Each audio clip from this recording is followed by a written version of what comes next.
You ever get a knot in your stomach when someone says billable hour?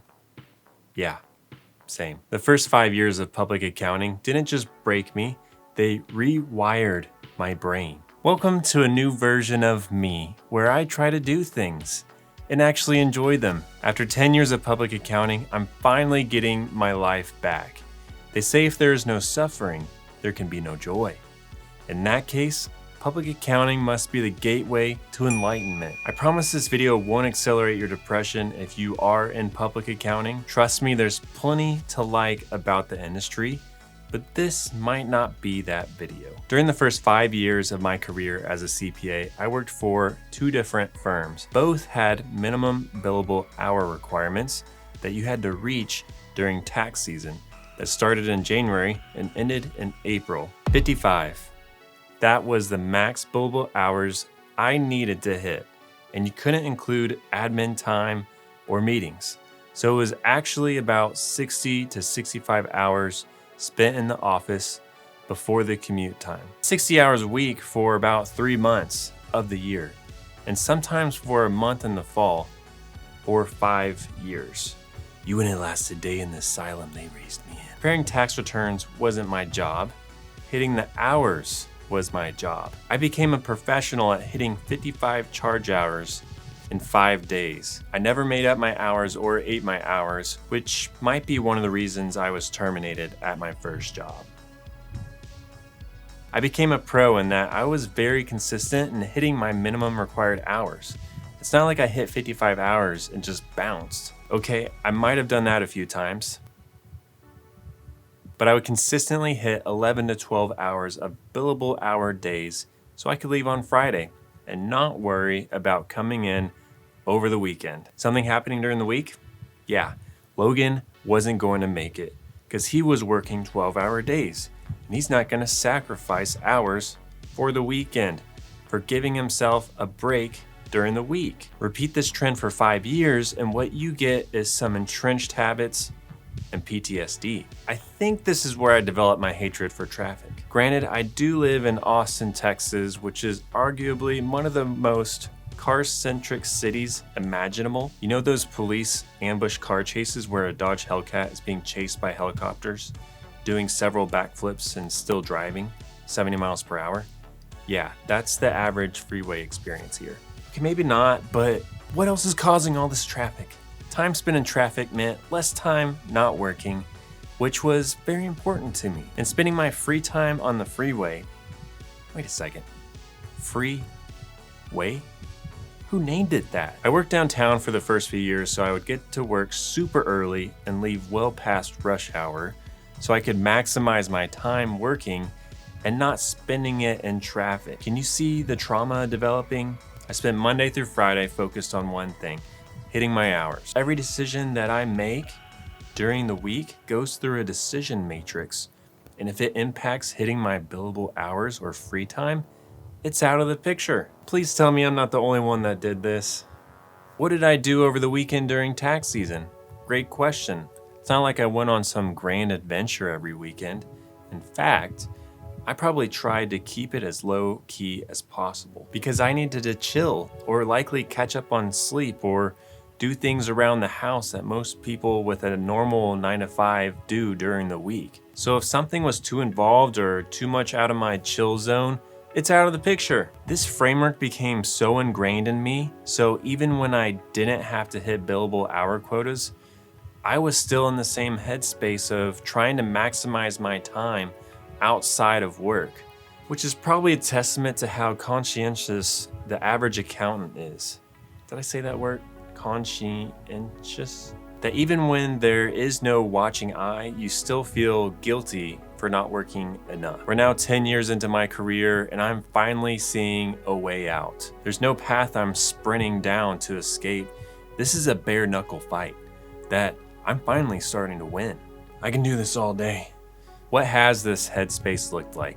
It looks like wanting to do any sort of task or fun activity, but encountering anxiety around the consequences of doing them, real or imagined. From having fun to working on home improvements, it feels like I'm paralyzed from living life. Remember the traffic drama?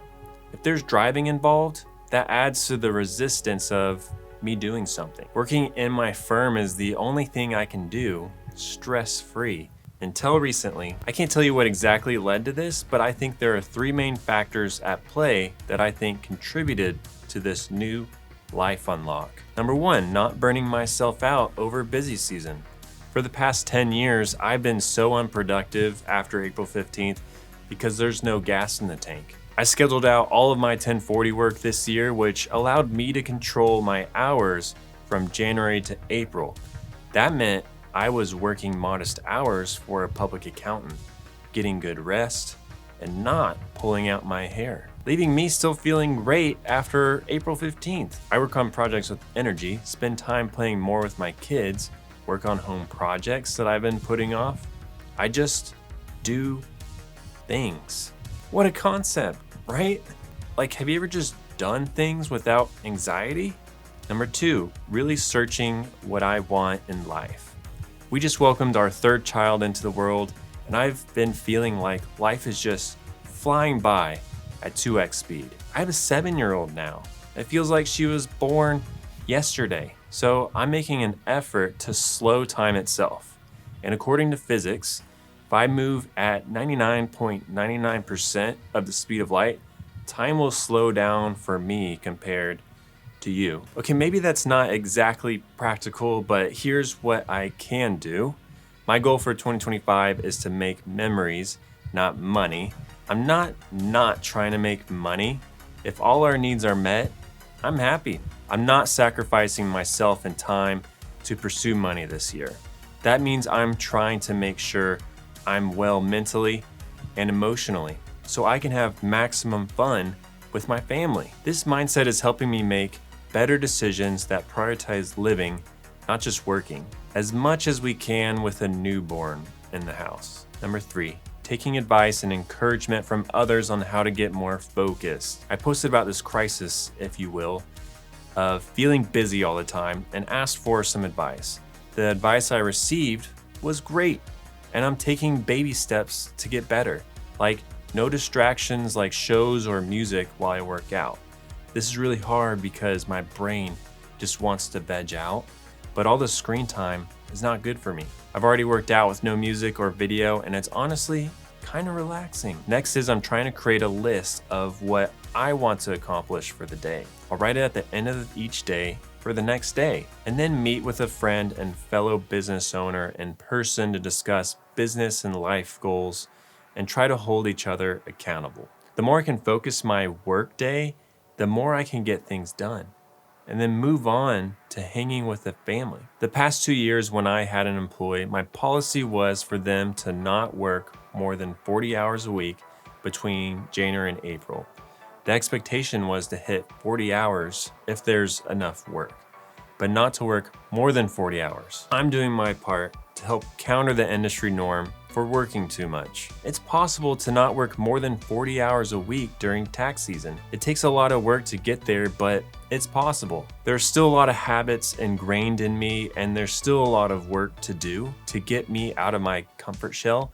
But this spring and summer, I've been super proud of myself with how productive I've been outside of work. It's been a huge blessing to have a job I love and to be able to enjoy life. I think when you start a firm, your default is to kind of recreate the firm you came from because that is all that you know. Surrounding yourself with like-minded accountants is a game changer in breaking cliches and about how we are supposed to run a firm. If you feel like you're stuck or struggling as a firm owner, I created Counter to combat the old ways of public accounting and help us make accounting one of the best careers out there. We have monthly sessions to upskill you, mastermind groups, and spaces to share the ups and downs of firm ownership. Thank y'all so much for watching. Let's get better together.